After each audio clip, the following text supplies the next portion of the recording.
everybody. Welcome to the Black Perspective Podcast. It's your host, Talk Galore, and I'm finally sitting down with the group MCE. Thank you all for joining. Yes, sir. What's good, brother? Glad to be here.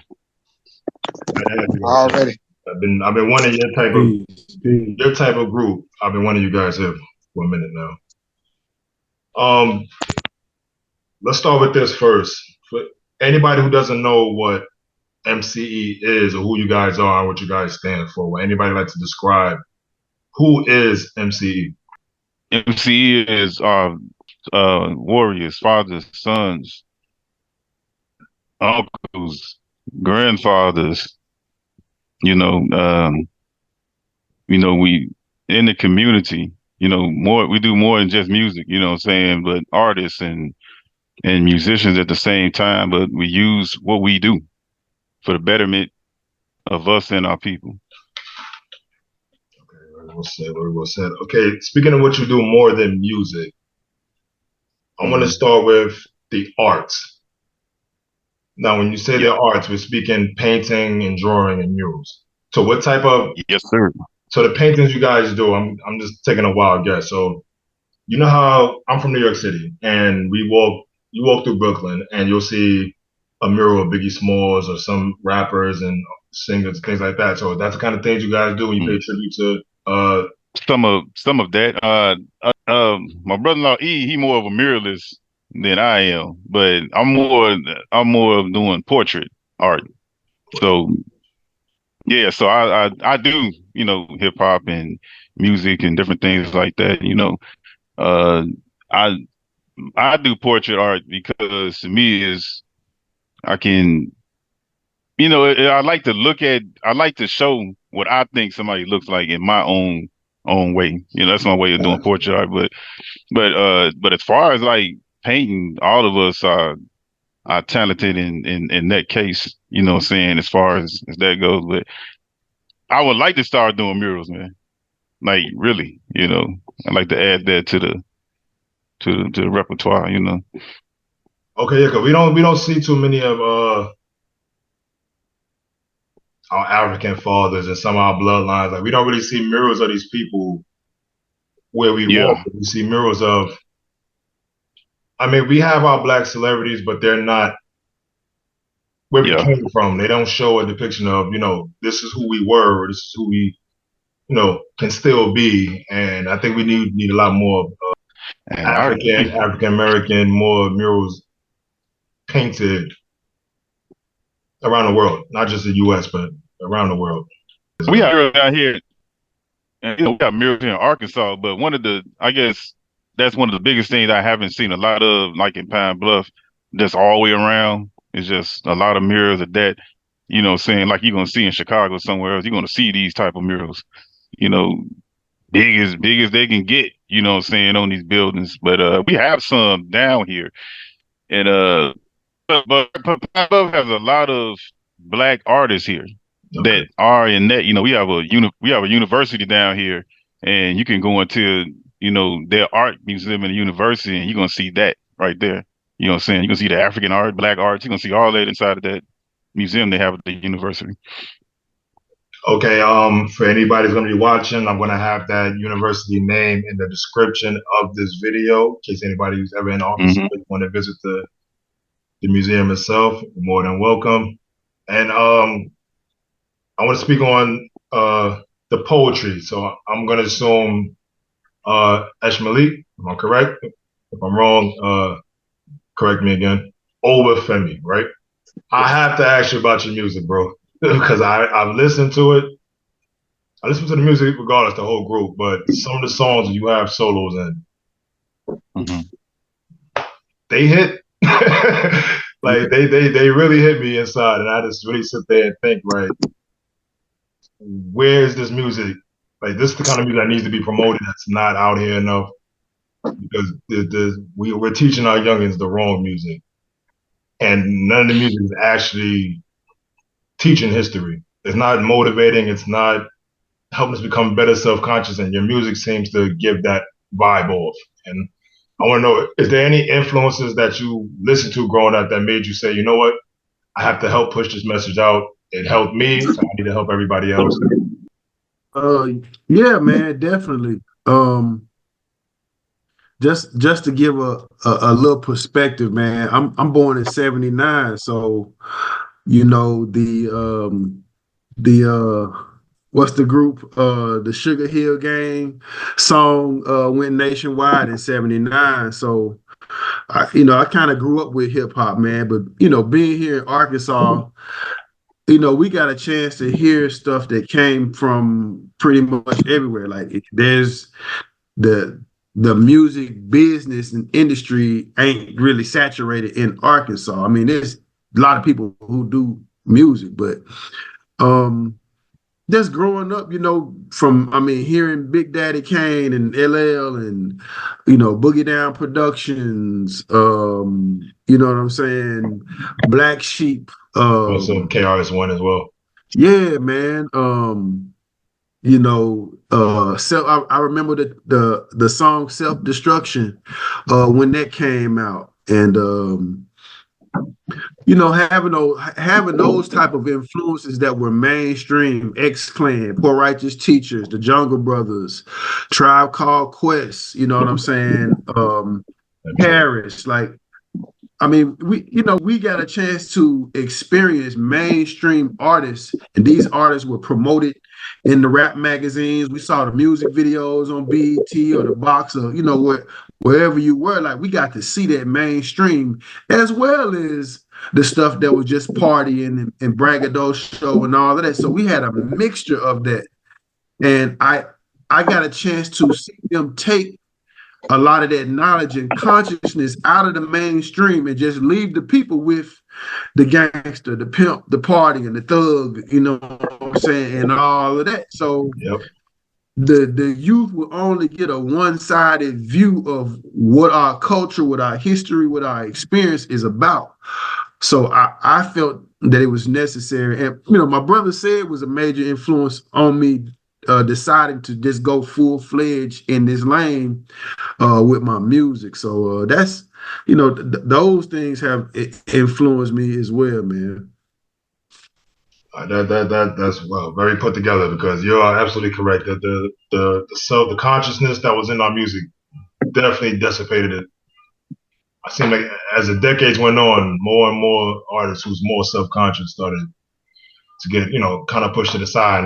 It's kind of great that you're pushing it back in that direction, because I would love to again promote your music to anybody who I know for a fact likes positivity. And do you ever think you'll start a record company, a music company, regarding of the type of music you want to put out there? Like, back to the consciousness of what we need to hear again when it comes to the music. Like, do you plan on starting a music company at any time in the future? Oh man, that's a good question, man. Yeah, it is. One of our thoughts has been to help younger people, man, even just understanding how to incorporate this type of stuff in their music. So it's more so like you teaching history, but also teaching the artistry and some of the history of hip hop to have that certain level of respect for it. So it's not just specifically driven by making a dollar. Like, I'm gonna do whatever the dollar say. So if they paying cats to wear dresses, cats gonna wear dresses. If they paying cats to paint the fingernails and all kind of stuff going on today, if that's what's paying, cats gonna do it.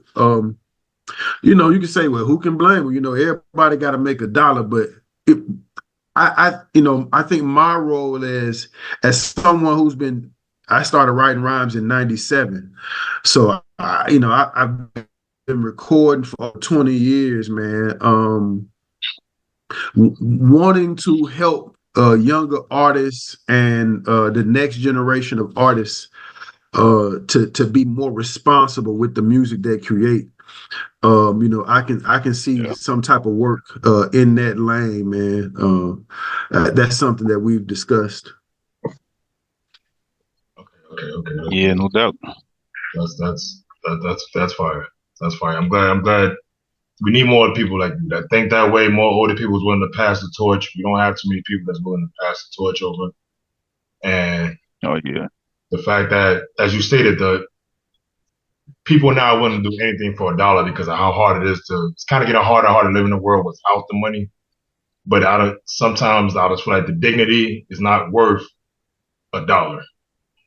And a lot of people are not being taught that you can gain a lot more than that dollar with knowledge of who you were and what you can still be and things of that nature. So when you get older, you can make more than what you're shooting for by shooting your dignity down just for a few dollars now than where I feel like more knowledge you know about what's going on in the world and what's going on around you is more, it's worth more money than you can ask for to degrade yourself. So I'm kind of that you're on that perspective of it. And can I add, man, another thing too, man? Like, coming up, I didn't just listen to rap. I'm sure none of us just did. I heard Earth, Wind and Fire, Jimi Hendrix. My pops was playing Phil Collins in them and stuff like that. I got, it was jazz, a lot of jazz in the household. And man, I just got through listening the other day to Jazz Taz Volume 1, Guru, and how he mixed that element with hip hop. And to me, a lot of that is missing in what we call the hip hop now. That's why we got this kind of baseless, thing that we got. If you don't understand what came before you, and you just think that it just started right here, then that's what you're going with. You know what I'm saying? So you just going off, you create your own genre, you think, but somewhere along the lines, you got to reach back and say, whatever you got going on now, something before it led you to this right now. But if you don't understand that, then you're just going to keep going with what you got, So, I mean, we got to understand what we do in hip hop, but those fusions are why we're able to create what we call hip hop, Yeah, that leaves a lot of confusion. Okay, the song I want to speak about the most because it's a very long video, but I feel like when people listen to it, and you guys should listen to the song, when you get the message sometimes, because I've heard it twice, but I'm going to continue to hear it more just to get even more clarity of the message, like red, black, and green. How did y'all come up with that song to say, you know what, we have to put this together with this video? Because I realized the red meant something, the black meant something, the green meant something. And it's like the articulate part of the brain that made you guys say, you know what, we have to do this. We got to put this together to get this message out. Because I loved it. Well, for one, man, yeah, most def. It's red, black, and green is us. Off top anyway. You know what I'm saying? It's blood, people, and land. So we definitely said, yo, we got to do something with that. We sat down at the table and went with a certain beat selection that we thought would coincide with each track. But we wanted each track to all blend with each other, but it's gonna sound different because, like I said, we're talking about blood, people, and land. So it was each one of us took a track. Like I took red, E took black, and B took green, and so we all just put our own, saying our own stamps on that as far as MCs to really push that envelope and just showcase that some of our people, man, think red, black, and green is a bad thing to represent. You know what I'm saying? Like that's the first and foremost, man. Like we trying to show you what's the importance of these colors and what they mean and what you think they mean.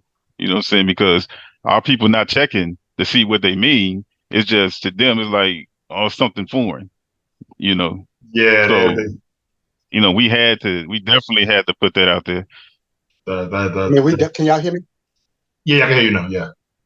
Yeah, we definitely on red, black, and green. We definitely we already was representative principles in our everyday lives. So like brother said as a play on words, said that when I first come across the information when I was young, it did have negative connotations towards it. And it was like, that's going against what's going on, and we got it good right now. And we we about to break through the glass ceiling and all that old jive back then. Yeah.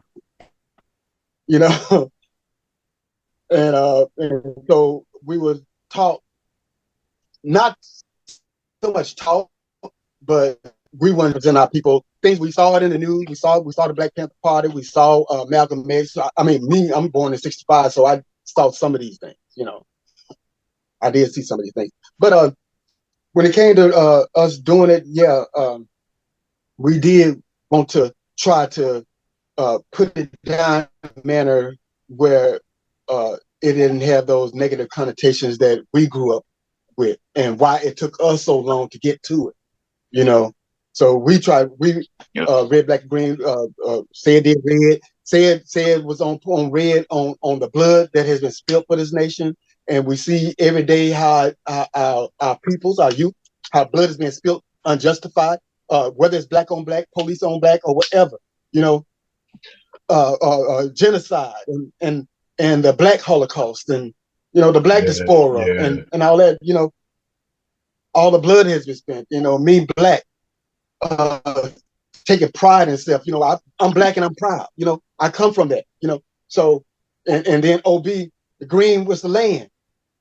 How he's teaching our connection back to the land, and that, you know, if we don't grow, we don't eat. You know, we have to depend on somebody else. What if they leave?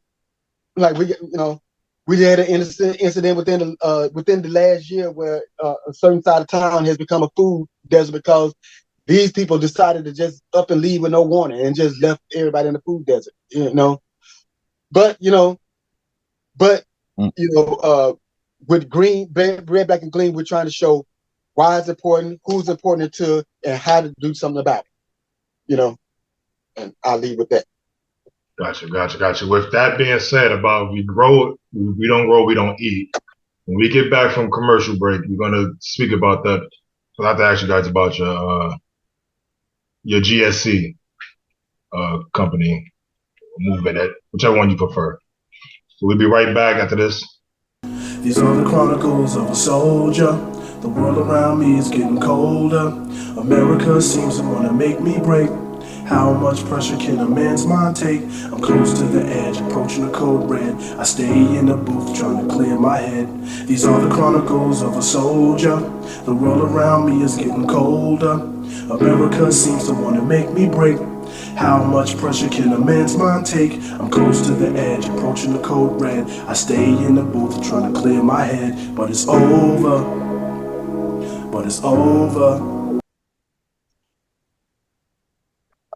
Welcome back to the Black Perspective Podcast.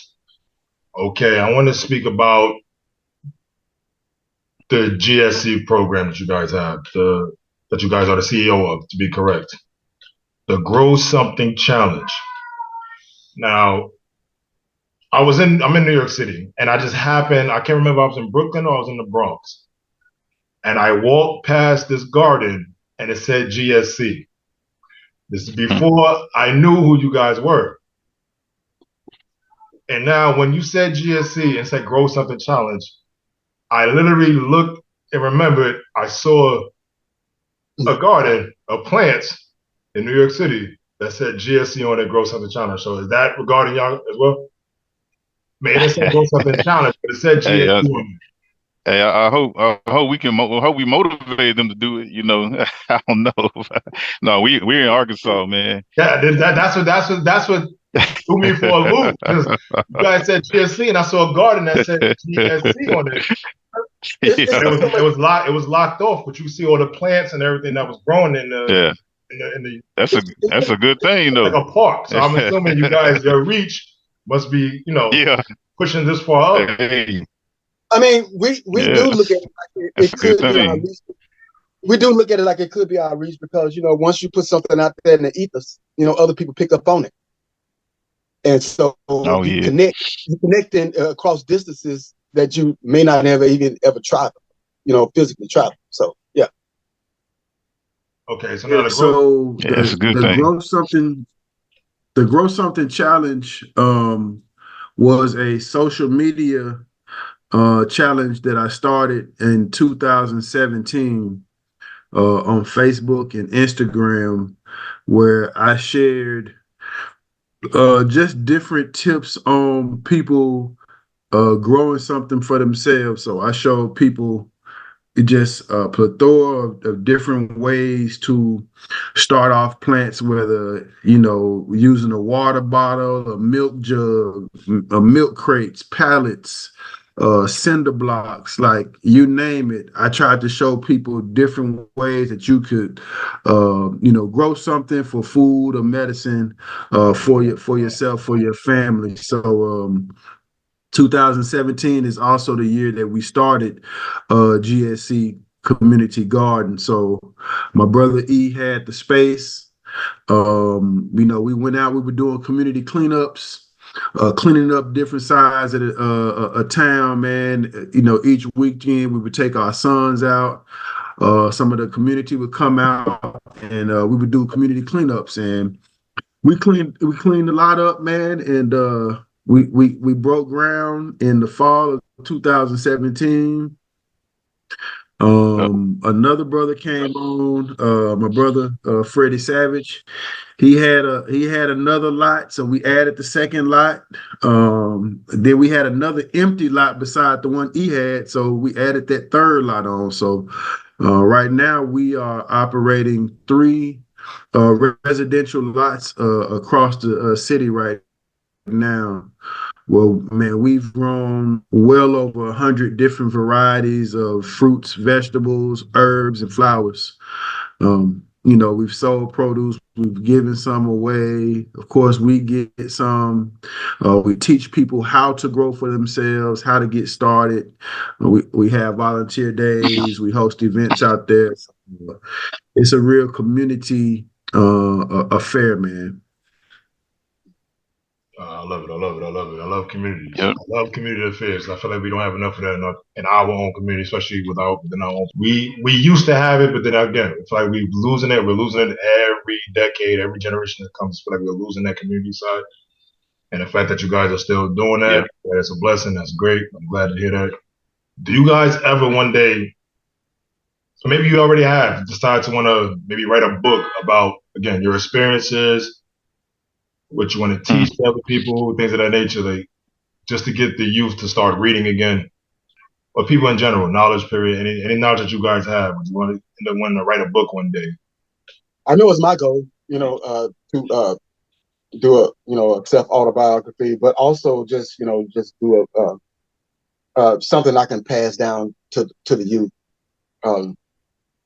But yeah, I definitely in my future, before I leave this earth, I will publish something, something to pass down to the youth. Gotcha. Yeah. Yeah. I thought of it. I haven't thought of like just writing the book, but I've thought about taking all the art I got and putting it in a book and putting that out there. I've thought of that, That's new. I never thought about that. That's new. It can actually express everything you see through visual. I've never thought about that. Yeah. I've definitely been thinking about that, man. Well, whenever you fellas start to write a book or anything you want to do, just let me know because I'm very interested. Let me know how much it costs. Now, brother OB has a book. Oh, you do? Oh. I'm glad I asked. Hey, So I just went to grab my book. I don't know if y'all can see that, but this is my children's book. This is a book I wrote. I published this last year in February. It's called Every Day is a Sunday. So it's a story about a young Black boy and his family. He's being homeschooled in a culturally and like an African-centered environment. So it follows him through the course of a week to see what type of lessons he goes through, how he interacts with his family, how he interacts with the community, and how they incorporate different African and African-American principles in his life to facilitate his education, his socialization. So, Yeah, that's the premise of it, man. That's my first book. I got a couple other that's written. They ain't published yet, so kind of working on my second one now as far as the publishing goes. But this one is on Amazon. The ebook version is out. So Okay, I'll leave that link in the description of the video for anybody who's interested. I'll leave the link in the description of the video because I will guarantee I'll buy one myself. So you guys should read it. It's for all my African American people, my African descendants. We need to read books like this and read these to our children. So I'm glad to know we have books out there that depicts what we need. Yeah. Brother Said and we're also filmographers. You know, we do music videos, and we have done some short film. You know, that it's on YouTube, but it's out there. Okay. So I just want to throw that out there too. You know, that we're writers. Oh yeah. Filmographers. We are, Said as a photographer as well as a painter. You know. So, am I already expecting other things that we MCE soon? Besides the gardening? Man, hey, we got one out there. Hey, now, we do have one out there. The Voodoo Queen. yes, You know, what's the other name for it? Stormcaller. Stormcaller. But I know it's Voodoo Queen. That is out there, but yeah, there's other stuff too. We been definitely trying to put in the works, man. But I can leave the ads and all that, so you can check out some of these videos we do have. Yeah, I'm gonna check all that out. I'm gonna have to check all that out and leave some of that in the description for others to check out as well. To end this segment with MCE, this is your boy Talk Galore, and we'll be right back. Hitting the road, let's go. I've been working on myself, steady building up my temple. Gains on top of gains, health is wealth, monumental. Eat to living by the code. It's embedded in my mental transformation in the making for myself. I don't resemble. I've been working on myself, steady building up my temple. Gains on top of gains, health is wealth, monumental. Eat to living by the code. It's embedded in my mental transformation in the making for myself. I don't resemble. Shungo. Yo, welcome back to the Black Perspective Podcast. This is your host, Talk Galore, for the one last segment. We're here with MCE, and I want to get their opinion on these last two topics. I'm pretty sure you guys want to know the same exact thing. So as a group, as a community, as a people, we can start to do some of these things within ourselves and within our own community. So I want to ask you guys, I'm going to get each of your opinion on this. How do we get ourselves to at least lean in a direction of gaining some type of respectability for each other as a people, to understand that we're killing ourselves, we're fighting ourselves, we're shooting ourselves, while we have many of our counterparts just looking and watching as like they're enjoying the show in some kind of way, knowing from where we once stood as a people compared to where we are now? that's a great question, man. To me, man, it all starts with consciousness. When you don't know who you are, another person can tell you who you are, and that may be beneficial or detrimental. We have to understand who and what we are, and understanding our history, our plight. If they say if you don't know your history, you're bound to repeat it. You know what I'm saying? So, our people, we have like historical amnesia. It's like we easily have forgotten lessons of the past and trials and tribulations from our ancestors.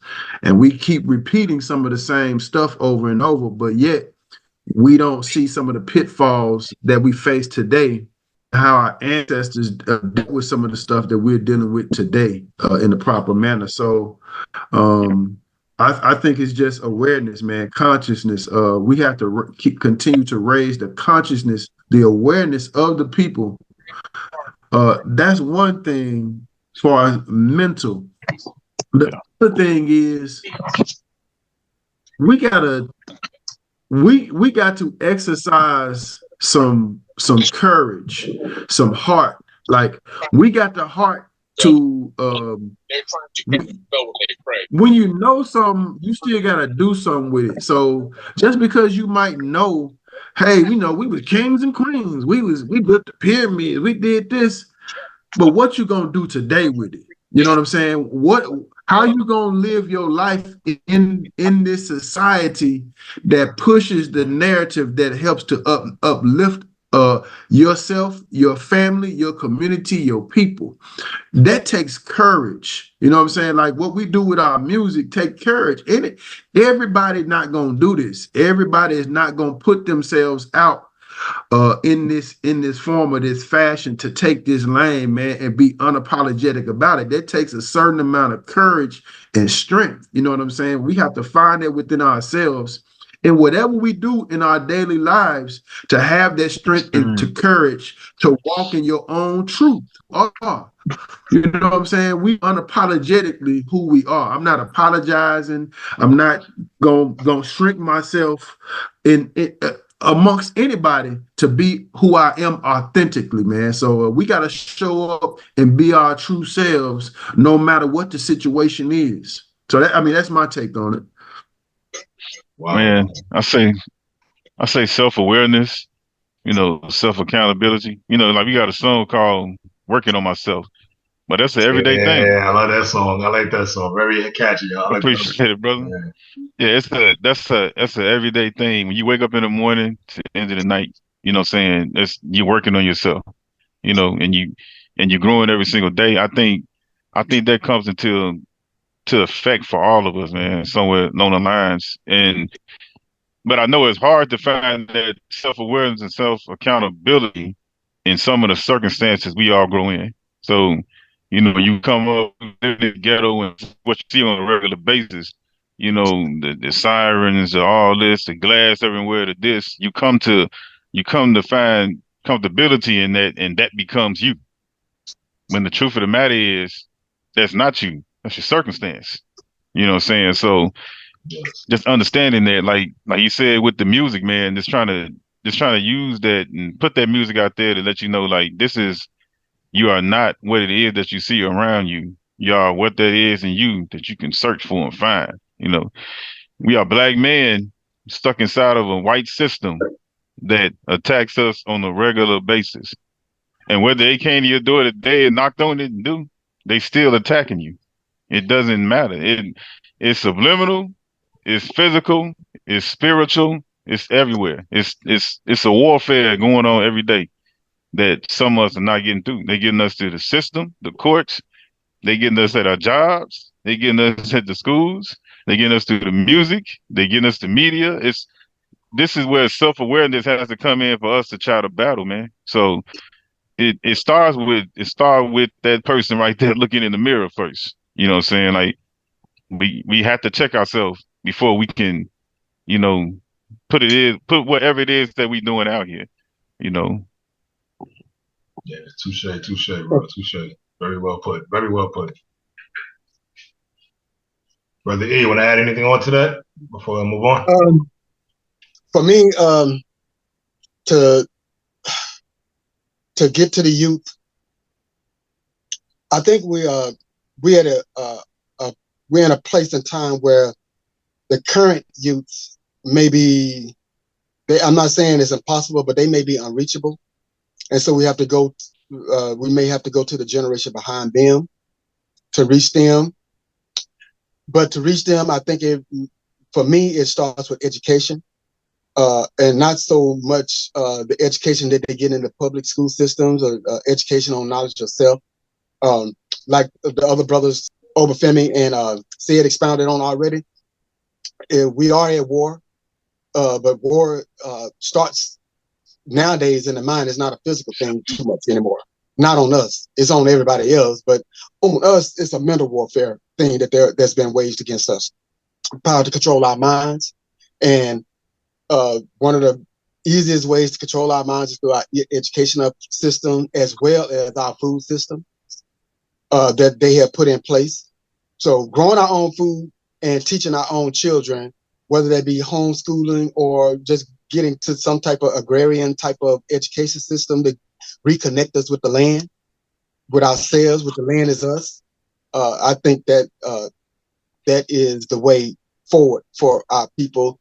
Like I say, this generation that, and I'm talking about the most of the late 90s babies, late 90s, not all of them, but I see a vast majority of them. Some of them, my own children, they are just simply just caught up on these things that's not going to serve them it's going to serve them at all, except for their destruction. And the things I see them interested in, the things they speak about, the music they speak about, the food, the type of food they want to eat. They want to eat all this stuff that's not even for us. It's for those people who eat it, you know. And you are what you eat.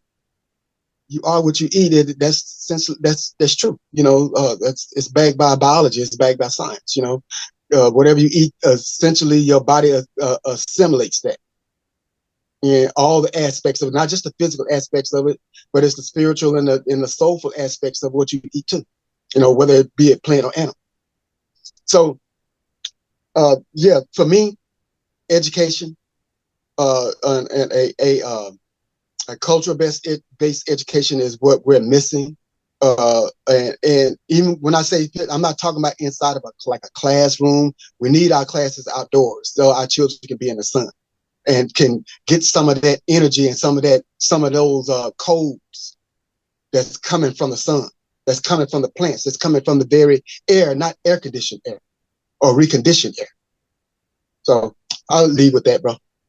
Okay, because I think if people don't realize a lot of photosynthesis actually flows through us, and everybody doesn't really know that part of why you need to be outside. So I'm glad y'all put that in perspective. And the education part from all y'all leads me to my last topic question I want to ask you guys about. Okay, with the knowledge of, I'll say, you and many other influencers. I mean, you have you guys, you have a couple of African school teachers in a lot of these colleges. I can't remember a couple of them off the top of my head because I follow a few of them. And then you have guys like Dr. Umar Johnson, who's also trying to teach the Black community what we're doing wrong, things of that nature. So you guys think eventually we'll be able to start our own, maybe it's just a wish list, but our own school system, even if it's small schools, our youth programs, our after school centers that we used to have, community centers that we used to have that's been torn down, I'll say it that way, because we're constantly losing more and more community centers every day, basically. And youth programs that can actually be started to teach our correct history and truth compared to the world's agenda and how it contradicts who we are and how we currently behaving compared to our counterparts. That we'll be able to start building some of these back, or petitions or anything that we can start putting in place. Because I'm a small crab in a barrel. But I feel like if many of us can actually, hundreds and maybe thousands of us can actually get together to start rebuilding what was once a strength for us. Because a lot of the killings, a lot of the murders, a lot of the senseless stuff that happens, because a lot of people don't have nothing to do. A lot of our kids are out here with nothing to do, and the only thing they can do is listen to music and copy what the music is telling them outside. And I feel like in order to go back to where we were, we have to restructure some of the things we lost, like our community centers and our after-school programs. I think that can kind of teach them the things that you guys are pushing up there. I mean, I do know that, I do agree, that there's some things that's missing that our children can do. But I would still say that what they can do is to be involved in some type of agrarian education system, as far as teaching them how to grow their own food. It's more to us than sports activities, Exactly. That's why I want to know community centers to do more than sports. Yeah. So if we are to have community centers, they still should. I feel like they still should be based on cultural things, and we don't have a centralized curriculum as far as what we want to teach our children until we probably get to that state. I believe there's enough schools spread across the nation, independent black schools. We just, we can't get that funding like the public school system because we don't teach that curriculum. We don't endorse that curriculum, so we're not going to get those funds. But if there was some way we could unify on a central theme and a central curriculum, we might be able to get more done. Yeah, because I was asking, we have so many rich millionaires, black millionaires. We got rich billionaires. We got a lot of people with a lot of money, but it seems like nobody's taking the time to say, you know what? Let's put our money together and fund our own stuff like we used to do. Back where I'll say, I'm not gonna say we because I wasn't born then, but I know of it. Like when we had Jim Crow laws, things like that, when things were separated, we were forced to fund and do our own thing to make our own communities, make our own jobs, make our own money, our own banks. We had everything on our own. And it seemed like once everything got integrated, we lost everything. And now we're basically being outsourced control of what we can have, what we can teach, what we can eat, all of these things. And I feel like you said, cultural youth centers and some of the many small but many spread out schools that teach the curriculum that we need to have. If we can get some more people to just put the money together and fund ourselves, we can get real far with this generation at least, or maybe the generation after them, but we can start to turn things around. At least that's how I see it from my point of view. So there's an organization called the Council of Black Independent Institutions, or CB, Council of Independent Black Institutions. So I've been in communication with several owners of African-centered schools across the country, and one of the things, like you just stated, we got schools, but as we are faced with, we have to develop a system. It has to be a systematic approach to education. So an individual school spread out can only be effective to a certain degree, but when you systematize it, that means all of the schools, no matter where you at, are going to have aspects of similar things that are in it, that we have standards that we have to meet. You understand what I'm saying? So, and that goes into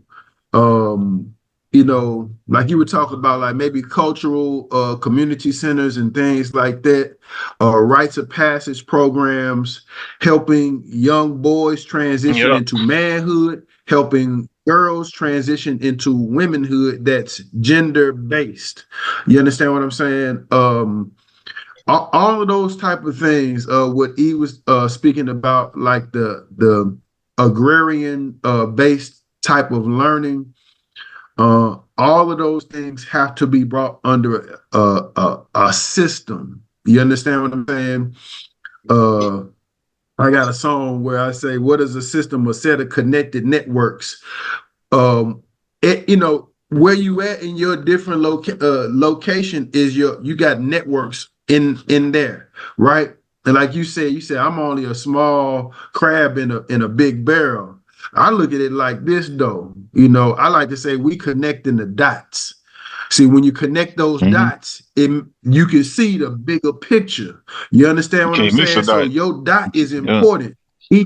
Exactly. Each dot is important to be able to see the bigger picture. When we connect those dots, we can see that bigger picture. You know what I'm saying? But some of us just want to be a dot by themselves and think my dot is big. I'm gonna make my dot bigger than your dot, but you still ain't gonna see the picture. You're just another dot. You know what I'm saying? So us connecting the work that we're doing makes it more effective, man. And that bigger picture is the system that we need to create to facilitate all of the various things we have to do. We have to institutionalize the philosophy, the mindset. The music has to be institutionalized. You understand what I'm saying? The talking points have to be institutionalized. The same way we being brainwashed in school and churches and the music, those are institutions that get to the mind. So we have to do the same thing. Okay. Very put together. Very put together. Very put together. Wow. Very put together. Anything else you guys want to add on? Man, they said it all. They said it all, man. Exactly. That's what I mean, hey, what he said was on point. It has to be. That's what we facing. Institutions. Everything we face is one, man. You know, so you right. In order for us to build that what you're asking for, it got to be a lot of us on board. And if some of us can't get on board because of religion, because of what we believe in and other stuff, that's gonna be a knock, man. It's gonna be a road hard to travel if we can't get on board. We can't get rid of all these other things we we gave our allegiance to, basically. Yep. I feel like we did just that. Yep. All right, man. Well, thanks again for joining the show. I appreciate it. I needed more people like you guys on the show, and I'm glad to have the opportunity to interview you guys, speak to you guys, get your insight on things, and hopefully soon we can do this again. Yes, sir. Everybody here, everybody's gonna be watching. This is Talk Galore from the Black Perspective Podcast. We'll be back again because we have more interviews and more insight to come. Until next time, y'all take care of yourselves, each other, your family, your friends, your neighbor, and whoever else you come into contact with. We take care of each other, we can take care of the world. Peace.